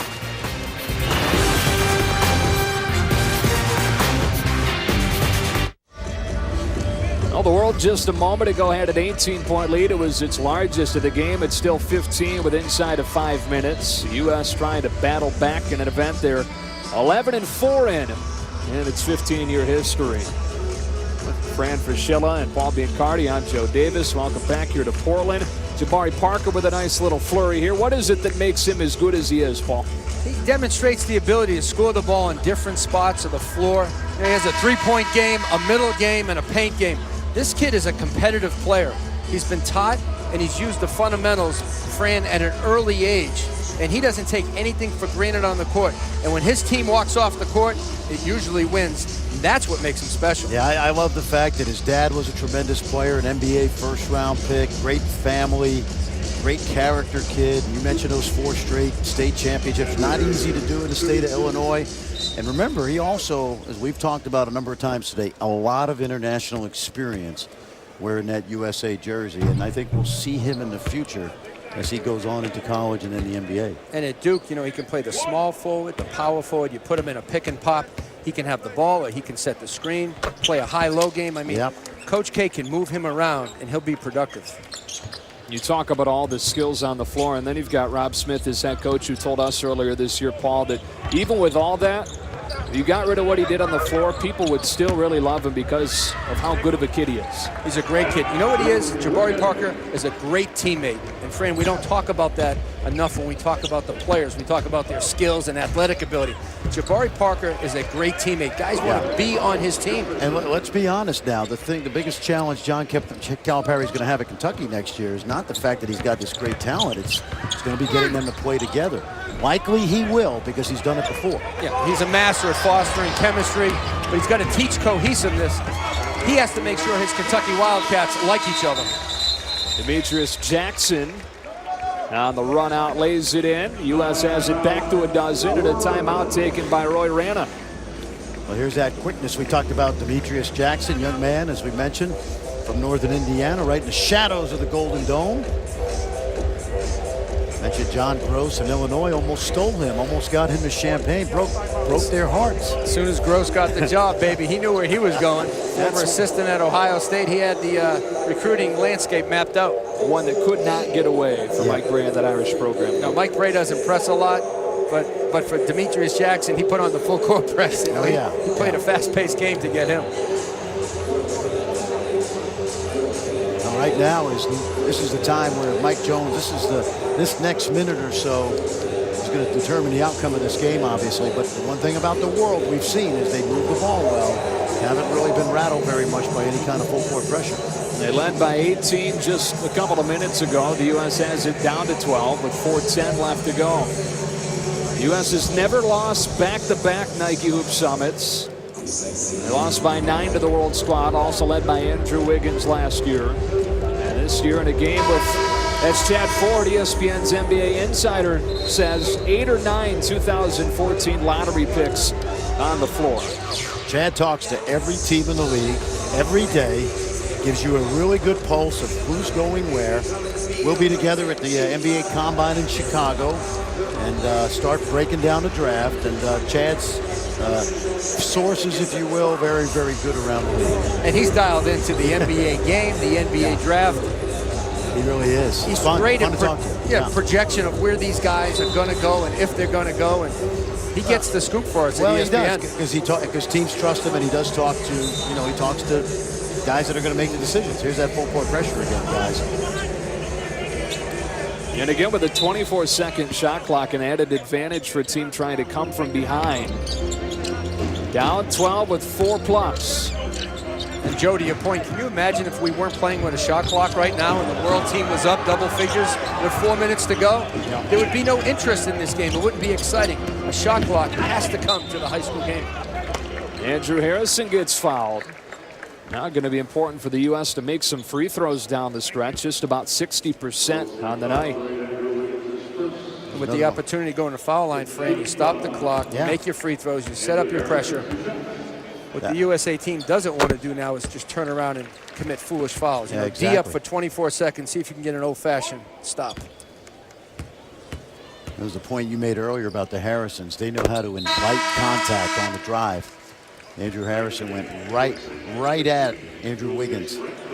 Well, guys, Major League Baseball coverage continues on ESPN for Sunday, 8 o'clock. Carlos Beltran leading the Cardinals in to face the Phillies. And then on Monday, it's the AL East showdown with the Rays and the Yankees. Both games also live on Watch ESPN. A loose ball foul goes on the United States squad. Demetrius Jackson called for his third. And a substitution for Mike Jones. Or he tried to, but now send Aaron Gordon back to the sideline. Casey Hill almost got that steal. Did a really good job of staying in front of Schroeder. Now Jackson's going to pick him up. See if they double here. They tried to, but Schroeder just too quick, spins away. Livio John Shaw leading all scorers with 23. Nearly turned it over with the shot clock winding down. Well, switch out. Let's see if he goes by him. He does, but into a crowd. And a foul, he'll shoot two. And Julius Randle picked up Schroeder on the switch, but his stance, if you take a look at it again, was wide open. Allows penetration by the guards. Julius Randle is a tremendous power forward. If he wants to play at the 3 spot, he's going to have to cover guys that are quicker and smaller than him. And we just saw that's going to be a headache. Well, that was a great, that was basketball IQ right there by Schroeder, because he saw the mismatch. He waited, hesitated, and then turned on the afterburners, and really, it'd be hard for anybody that size, Julius Randle's size, stay in front of this guy. And Julius Randle, I mean, he can move his feet. He's got lateral quickness, strength, but he just can't stay in front of Schroeder because he's so much quicker. 1 of 2 for the German point guard. An 11-point game with 3.5 left. And they're going to sit in that zone the rest of the game. And it forces a turnover here. Here's Dante Exum getting fouled. And the foul. What did we say? You said it. Shades of Michael Jordan back in high school. Little baby Michael right here. Take a look now. Good job by Towns, walling it off, and then watch. This is good job by Exum. Look at the follow through. And you know what's good about that? You're going to make this shot on the foul 1 out of 15, 20 times, but he got the ball up on the rim. Good IQ right there. I love the extension. As soon as he felt the pressure, he was trying to release the basketball, as you mentioned, friend. That's the IQ of a scorer. Just like that, it's back to a 14-point game with a little more than 3 minutes. And once again, Andrew Harrison inviting the contact. A lot of the schools that are recruiting Dante Exum have ties to Australia. LSU, Boise State particularly, have coaches on their staff that are from down under. Larry Brown, the coach at SMU, of course, at Carolina, great. So he's got that connection to Cecil Exum, Dante's dad. When I talked to him the other day, he said some schools are recruiting me as a point guard, some as a combo guard, others as a small forward. Friend, I think he's just a player. I don't think you box him into a position because he's so talented offensively. You look at his body, and his best basketball is about 5 or 6 years down the road. And the other Aussie, Ben Simmons, how about him? Oh. You know, it's another one of those guys you guys have covered during the year. 6'8", bouncy with skills, Joe. You loved him when we had him at the NHSI, plays for Kevin Boyle, Mount Verde Academy. How good is he going to be? He was the most explosive player on the floor in his first game of the season for Mount Verde at NHSI. There's a back-breaking 3 from Exum as the world hits the century mark. And that's really not his game, Exum. To make jumpers, he's best to get into the rim. 16 for him. Livio John Charles showing off some nice handles in transition, but Hill there to steal it. A little too much show off, I think. Now it's Exum with a rejection. And Hollis Jefferson, through contact, was fouled. You asked about Ben Simmons, top 5 sophomore in the class, Fran. He's only played for about a month, but it's easy to see that he's elite in that sophomore class at 16 years old, at 6'8", with a 3-point shot and great instincts. That's another guy like Exum, whose dad was an American, David Simmons, went to Australia and played over there. How about Kyrie Irving? He could actually play for Australia. I think he's going to end up playing for Team USA. He was so good last summer in Vegas when he got a chance to play on that USA select team of NBA players that scrimmaged the Olympic team. But Kyrie, you know, Dredrick Irving was, you know. I coached him when I was an assistant at Boston University. I was going to show my age right there. I had a chance to coach Kyrie Irving's dad, Dredrick Irving. Yep. He had a few inches on Kyrie, but that's about it. After that, it stops. Yep. You know, they're going to try to press here, but this has been a team right now. You've got some good ball handlers on the floor, and Schroeder, Karasev, Wiggins knows what to do with the ball when he gets it. And I've been impressed with USA in terms of making comebacks in this game. Yeah. But more impressive with the world team of answering those comebacks with their own little spurts. Well, I've said this before. Now, you know, Exum and Wiggins, Towns are high school guys, but Karasev and Schroeder, they play against men every night. Play against former NBA players, really good European players. And they've showed it today. Livio Saint-Jean as well. Karasev doesn't impress you physically as 19 years old, but his mind and his skills are off the charts. I don't think he's played particularly well today. You know, I think I almost feel like he's gone through the motions a little bit. Does a poor showing on Saturday negate what he's done during the week? Not necessarily. People know his age. They know what he's doing in Russia. And you know what? He may just want to come over here and have fun and fit in. I'm thinking he wanted more. Maybe. No, Yeah. you're right. He's, no question. But he has not played his best today. Andrew Harrison lines one up. Jabari Parker, great length, and stuffs it down. He's going to play to the final buzzer. Parker. He's going to try to figure out a way in these last 2 minutes to get his team back in the game. Oh, good hands. There he is, Paul. Look out. That's what I'm talking about with Carousel. He's cool breezing it. Jabari Parker's playing with maximum intensity. Jabari Parker's playing Chicago Public League style right now. He's getting after it. So the U.S. not quitting, down 11 with 1:55 left to go in Portland. ESPN's exclusive presentation of the Nike Hoop Summit is brought to you by Nike, engineered for world-class athletes. 189 right now. World is in front, trying to make it back-to-back wins for the first time at the Nike Hoop Summit. 84-75 winners last year, and the lowest scoring Nike Hoop Summit game of all time. Andrew Wiggins led the way for the World squad with 20, as Shabazz Muhammad scored an event record 35 in the loss for the U.S. United States refusing to go away, though, within a dozen here with 1:55 to go. They're going to turn that press up again and see if they can come up with a couple steals. And it's been feast or famine for them in terms of the pressure. And the lineup is small for USA. Rondae Hollis-Jefferson and Aaron Gordon at the 4 and 5, playing with 3 guards. Nice move by Mike Jones here in the last 2 minutes to insert all the speed and quickness and best defensive team he has. See if they come and double again. Schroeder just so quick. And they're going to call him for a carry. Pin the ball on his hip. And a turnover with 1:48. Randall back in. Parker back in. Some OD substitutions for Mike Jones. Schroeder's looking around like, where'd that come from? Yeah. The pressure got to him a little bit. Yeah, I think so. Casey Yeah. Hill just was riding his hip. Staying in that little matchup zone. It's Hill for 3. Right into the hands of Andrew Harrison. And then Parker there to follow. He's got 6 in a row, and it's down to single digits. And a timeout taken by Roy Rana for the World squad.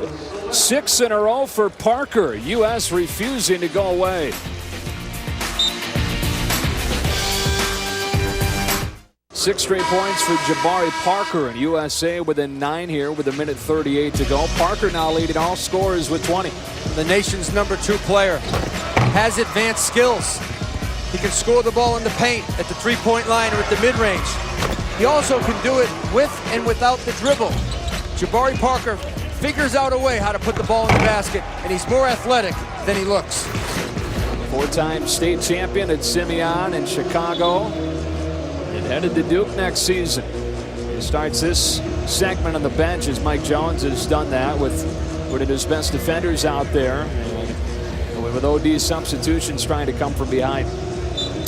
Now, it's a little rule, not a big deal, but under 2 minutes, ball goes through the basket, the clock stops.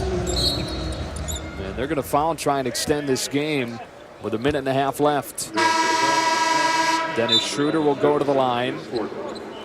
Now, he shot 83% this year in the German league from Braunschweig. How'd I do? Like Perfect. I don't know, but It sounded good. You We say can't Schroeder, correct you. terrific. Yeah, I know exactly. Fred, let me ask you a question. Yes. This week in practice, the scouts liked him. In this game, did he help himself, stay the same, or hurt himself? Well, I think he helped himself, but what I do think when I look at him is a guy that would be a terrific college guard right now. And I think you put him in the top 5, 6 guys. I mean, I think he's right there as a first-round pick. Remember, you're looking at a 6'8" wingspan and great quickness. Here's Julius Randle. Couldn't get it to go into the hands of John Charles. And a tie-up. Possession arrow gives it back to the United States with 1:25. So Team USA's gotten a lot of opportunities to cut into this lead. I think Mike Jones wants another timeout. He'll take one. Now 1 left. With the World in front by 11. The U.S. hasn't led this game since early on in the first quarter. They've battled back to within 2 during the third, but the world is pulled away, and they've got a great performance from Livio John Charles, 23 points for him. Well, this is a guy that's helped himself today. A young man that's, we mentioned, playing in the French League, playing for the team that is owned by Tony Parker, the San Antonio Spurs.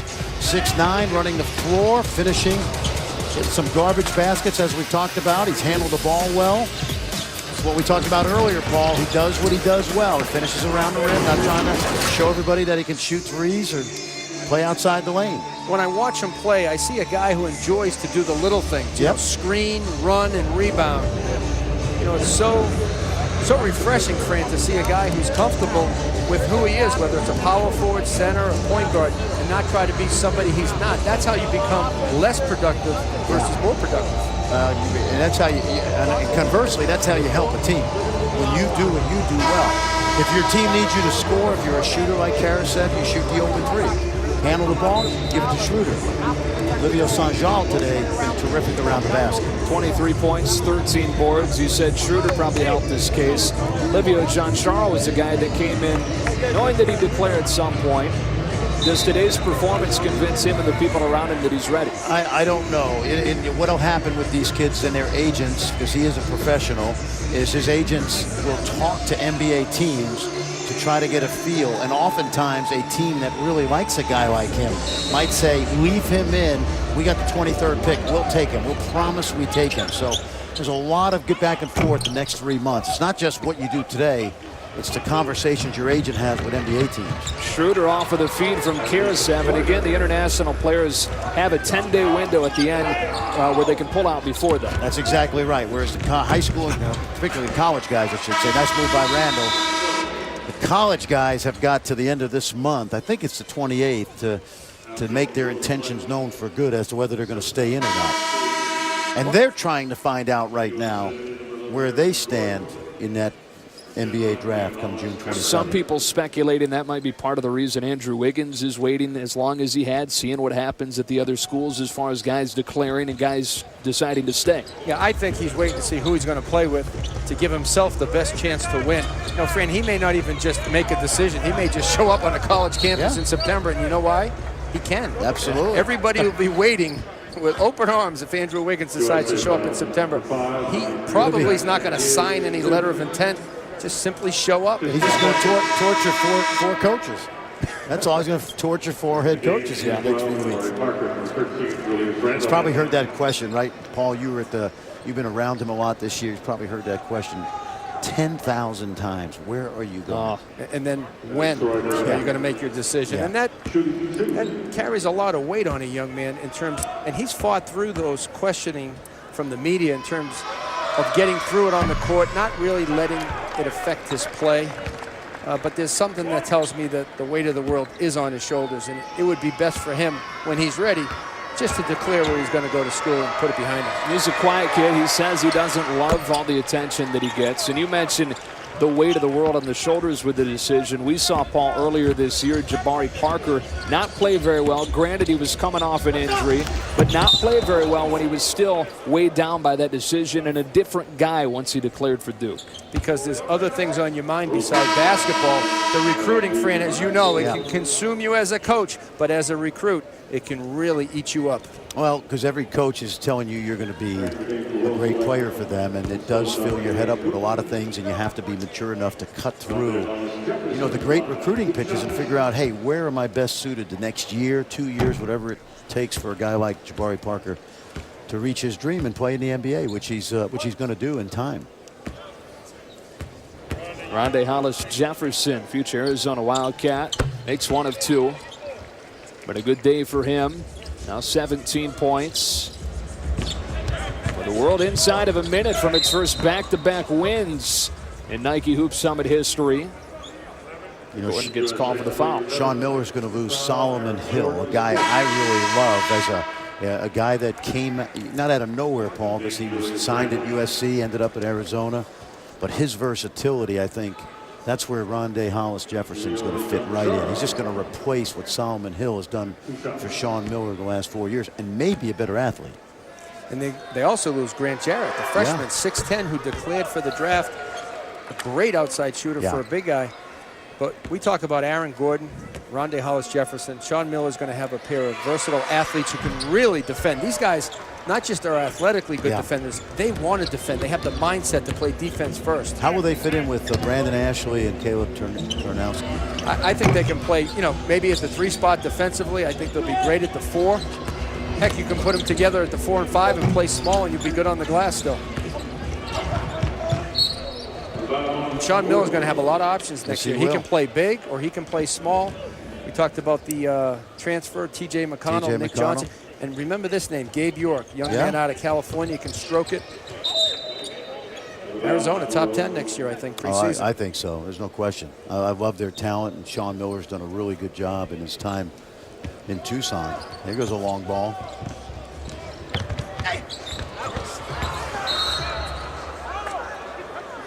I think Hollis-Jefferson wasn't sure, should I foul him or let him go? But I know not to intentionally foul him. Casey Hill with a floater. And Jabari Parker stuffs it down. He can do that with the international rules. Absolutely. Ball's on the rim or above the cylinder. You can touch that ball, and good play by Jabari Parker. Schroeder lobbing for Embiid, but a foul on Hollis-Jefferson will be his 5th.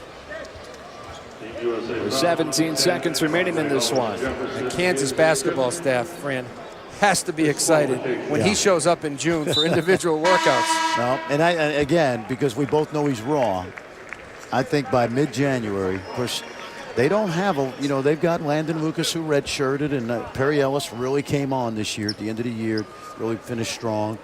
But he's going to get an opportunity to get on the court early because that's not their strength next year, size up front. That guard play with Selden and Connor Frankamp and Brandon Green going to be pretty good. This guy here was the surprise to the Jordan Brand Classic. Last year was Otto Porter. Yeah. People heard the name but never really saw him play until the Jordan Brand Classic. A couple years ago, right? 2 years ago. Right, and the same thing with Embiid. The name was out there. And then as soon as the scouts saw him in practice. Yeah. Well, he's 7 feet, 6'11", whatever. He looks like he's 7 feet. And watch the shooting touch isn't bad, right? Hit the left-hand jump hook earlier, Joe. Good thing he signed already, too. I mean, if you're Bill Self, that's great evaluation and getting it done early. There's Julius Randle. But a pretty good day for him. He's got 19 now. But the world is going to win for the 2nd year in a row. First time they've done that. As Casey Hill gets called for the foul here with 6 seconds.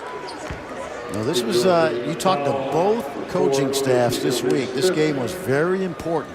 We talked to the world staff and they would say, hey, how'd Team USA look? We talked to the USA staff and they said, hey, how'd the world team look? So they were very, very curious about what they were going to go up against, and it's been very competitive. I am not surprised that the world is winning because they've got some experience on the floor, and also they had the week together. But it's been impressive. The one stat that surprises me, though, is the world team has over 20 offensive rebounds. I thought the USA team might have done a better job on the defensive glass in terms of just blocking out, finding a guy, and not letting them get to the glass. But we're looking at guys 7 feet tall, Karl Towns, right? Exactly, yeah. Joel Embiid, 7'1". Jaeta is 6'11". John Chal. Yep, 6'9", 6'10", whatever they... And he's got 11 rebounds. Yeah. 7 offensive. Yeah, the world had 3 players 6'11" or taller. The U.S. didn't have any. And so for the first time, back-to-back wins in the Nike Hoop Summit for the World Squad. X Games from Brazil is coming up next on ESPN2. 112-98 the final score. For Fran and Paul and the rest of our crew, my name's Joe saying good night from Portland.